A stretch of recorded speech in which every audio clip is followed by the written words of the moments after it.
اس سے پہلے کہ اپنے واجب الاحترام کو زندگی کی دعوت دوں، یہ ایک اعلان سماعت ہمارے ہیں 21 سفر مظفر کو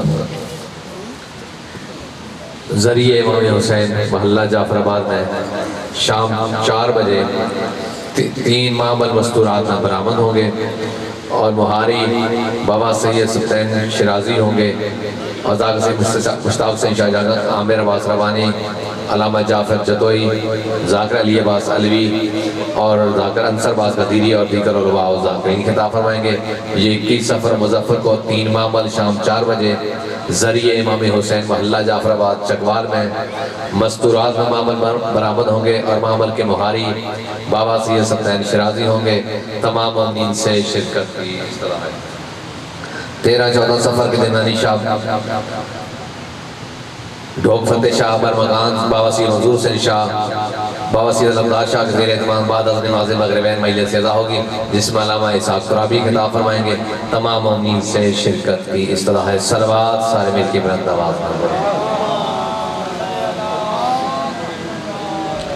ہم دعوت خطاب دل میں انتہائی واجب الاحترام ذکر مولا مظلوم کربلا کا ایک معتبر نام خطیب آل محمد علامہ نعیم عباس نجفی سے کہ وہ ذکر میں بروں بر محمد و آل محمد بلند تر صلوات۔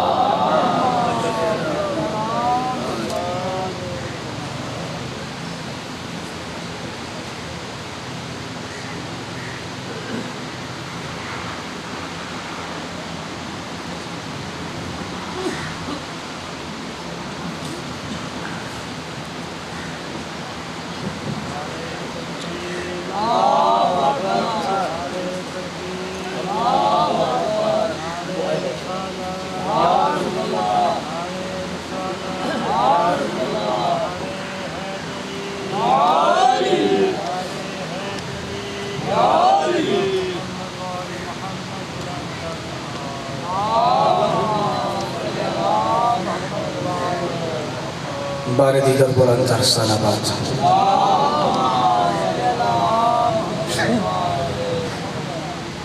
اعوذ باللہ من بسم اللہ الرحمن الرحیم الحمدللہ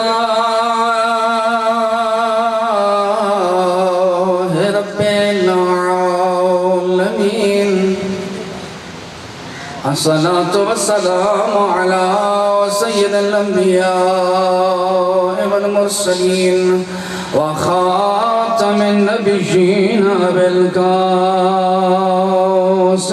محمد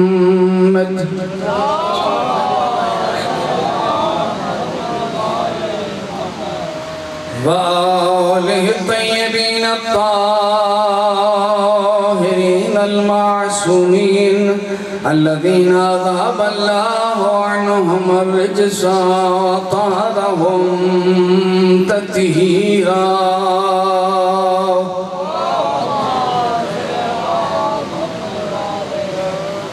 ولعنة الله على أعدائهم من أول يوم إلى يوم الدين أما بعد فقد قال الصادق عليه السلام بنا عرف الله بنا عبد الله ونحن الأدلاء على الله صلوات بر محمد وعلى محمد۔ دعا ہے خالق کائنات آپ کا اس بارگاہ میں قدم بقدم عبادت شمار فرمائے۔ جتنی دیر تک ذکر کیا جا رہا ہے، سنا جا رہا ہے اور اسے سمجھا جا رہا ہے، کریم پروردگار آپ کا ایک ایک سانس اپنی بارگاہ میں تسبیح شمار فرمائے۔ جن نیک حاجات کو، دعاؤں کو، تمناؤں کو اپنے اپنے ذہنوں میں محفوظ کر کے مجلس اعزا میں تشریف لائے، کریم پروردگار آپ کی حاجات کو پورا فرمائے۔ علی مادی ہمدانی صاحب و دیگر رفقا جنہوں نے مجلس اعزا کا اہتمام کیا، جتنے بھی بانیان ہیں، انتظام کرنے والے، پالنے والے، سب کی حاجات کو پورا فرما، سب کو صحت و طول عمر عطا فرما۔ میرا جتنے بھی حاضرین مجلس ہیں سب کے مرحومین کے درجات بلند فرما، بانیان صف اعضاء کے مرحومین کے درجات بلند فرما، انہیں شفاعت معصومین نصیب فرما، مقام برزخ میں راحت و سکون نصیب فرما۔ میرے اللہ جو بیمار ہیں انہیں صحت کلی عطا فرما، جو بے روزگار ہیں روزگار عطا فرما، میرے اللہ جو بے اولاد ہیں اولاد عطا فرما، جو بے گناہ اسیر ہیں رہائی عطا فرما۔ میرے اللہ وقت کی ضرورت ہے، میرے اللہ ہم سب کو آپس میں پیار محبت اتفاق اور اتحاد سے رہنے کی توفیق عطا فرما۔ میرے کریم اللہ واجبات ادا کرنے محرمات سے بچنے کی توفیق عطا فرما۔ میرے کریم اللہ آل محمد کی حقیقی معرفت نصیب فرما اور اسی معرفت کی چھاؤں میں زندگی بسر کرنے کی توفیق عطا فرما۔ حجت خدا وارث زماں کا ظہور فرما، ہماری آنکھوں کو امام کا دیدار نصیب فرما، ہمیں امام کے چاہنے والوں، امام سے عشق کرنے والوں، امام سے محبت کرنے والوں میں شمار فرما۔ تمام دعاؤں کی قبولیت کے لیے پرخلوص بلند تر صلوات۔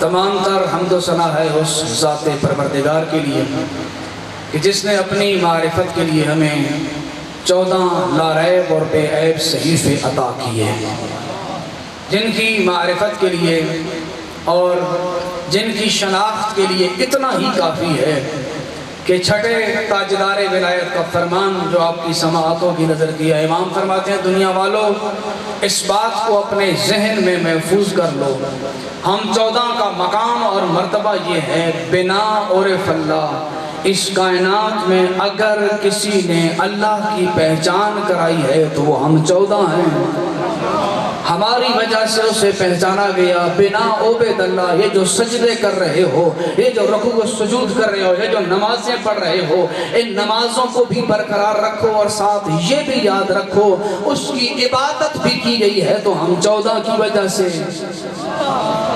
اس کائنات میں اس کا تو کوئی ظاہری وجود تھا نہیں، نہ کسی نے اللہ کو دیکھا، نہ اللہ ہمارے پاس آیا، نہ ہم اللہ کے پاس گئے، ہم اس کے پاس جا نہیں سکتے، ہم جائیں تو ہم نہیں رہتے، وہ ہمارے پاس آ جائے تو وہ نہیں رہتا۔ اس نے درمیان میں ایسے وسیلے قرار دیے ہیں، اپنی شناخت کے ایسے مرکز بنائے ہیں جو نہ اس جیسے ہیں نہ ہم جیسے ہیں، ان میں 2 جنبے رکھے ہیں، ایک نور کا جنبہ رکھا، ایک بشری جنبہ رکھا، وہ نور کے جنبے سے وہاں سے لیتے ہیں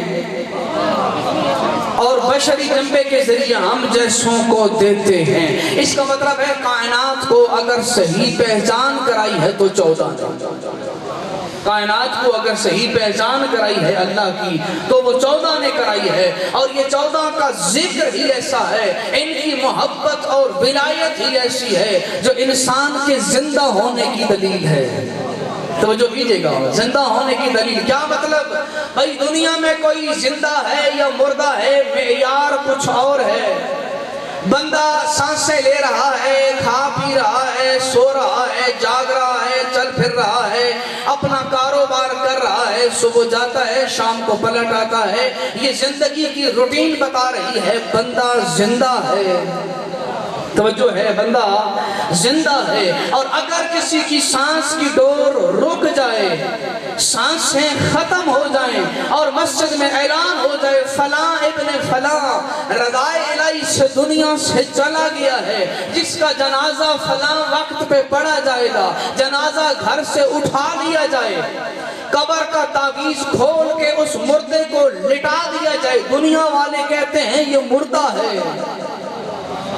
توجہ کیجئے گا، دنیا والے کہتے ہیں یہ مردہ ہے، لیکن آؤ تمہیں 14 کا دروازہ بتاؤں۔ دنیا والوں کو 14 نے نظام بدل کے بتایا، تم جس سے زندہ کہتے ہو وہ زندہ ہو کے بھی مردہ ہو سکتا ہے، تم جس سے مردہ کہتے ہو وہ مردہ ہو کے بھی زندہ ہو سکتا ہے۔ وہ کیسے ہے؟ کہا تم اتنا جان لو، ان آل محمد کی محبت اگر رکھتا ہے تو وہ مردہ ہو کے بھی زندہ ہے، اور اگر زندہ ہے، سانس لے رہا ہے، 14 کی معرفت نہیں، وہ چلتا پھرتا ہوا مردہ۔